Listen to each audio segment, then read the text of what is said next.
Assalamualaikum warahmatullahi wabarakatuh. Perkenalkan, nama saya Jumron Aminullah, bisa dipanggil Jumron.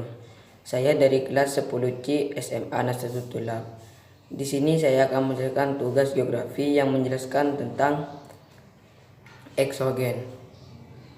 Yaitu yang pertama, pendahuluan, latar belakang.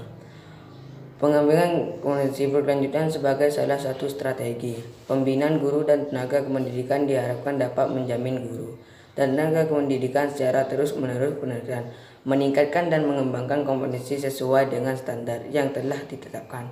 Pelaksanaan kegiatan PKB akan mengurangi kesenjangan antara kompetensi yang dimiliki guru dan tenaga kependidikan dengan tuntutan profesional yang dibesarkan. Guru dan tenaga kependidikan wajib melaksanakan PKB baik secara mandiri maupun kelompok. Khusus untuk PKB dalam bentuk dilakukan oleh lembaga pelatihan sesuai dengan jenis kegiatan dan kebutuhan guru. Penyelenggaraan diklat PKB dilaksanakan oleh PPP-TKP dan LPP-TKP dan KPTK. Salah satunya adalah PPTKP, PKN, dan IPS. Pelaksanaan dilaksanakan tersebut memerlukan modal sebagai salah satu sumber belajar bagi peserta diklat. Modal tersebut merupakan bahan ajar yang dirancang untuk dapat dipelajari secara mandiri oleh peserta diklat guru pembelajaran mata pelajaran geografi SMA.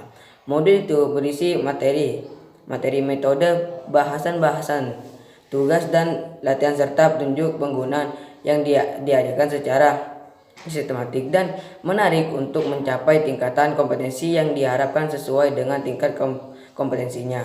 Dasar hukum dari penulis modul itu adalah 1. Peraturan Pemerintah Republik Indonesia nomor 19 tahun 2005 tentang Standar Nasional Pendidikan sebagai diubah dengan Peraturan Pemerintah nomor 32 tahun 2013, Peraturan Pemerintah Republik Indonesia nomor 74 tahun 2008 tentang guru, dan 3. Peraturan Menteri Tenaga Pembayaran Laporan Negara yang Reformasi Birokrasi nomor 16 tahun 2009 tentang jabatan guru dan angka kreditnya. Pembahasan. Pertama, tujuan pembelajaran.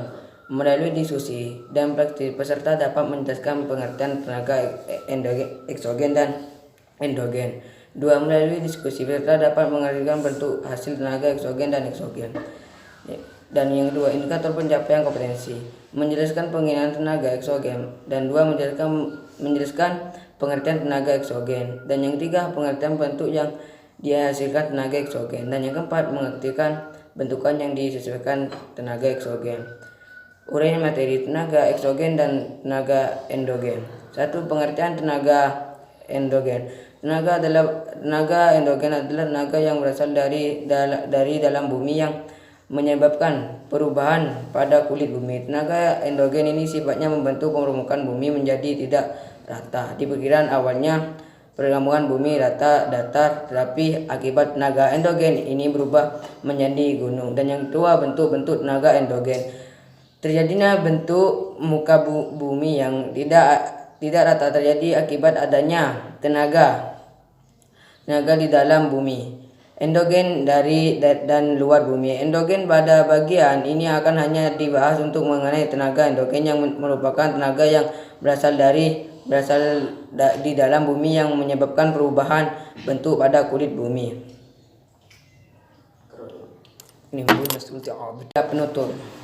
Setelah mempelajari serangkaian materi yang terdiri atas penyusunan, skenario, pendekatan selektif atau model-model pembelajaran, penggunaan mata pelajaran, penilaian acuan kriteria, dan penyusunan RPP dengan berbagai aktivitas pelajaran, maka untuk membuat dan berkarya pemahaman ibu atau bapak dipersilakan membaca referensi dari berbagai sumber. Kegiatan tersebut juga merupakan bagian yang untuk mempelajari modul terlanjutnya.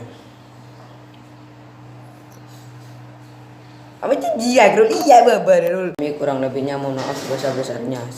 Assalamualaikum warahmatullahi wabarakatuh.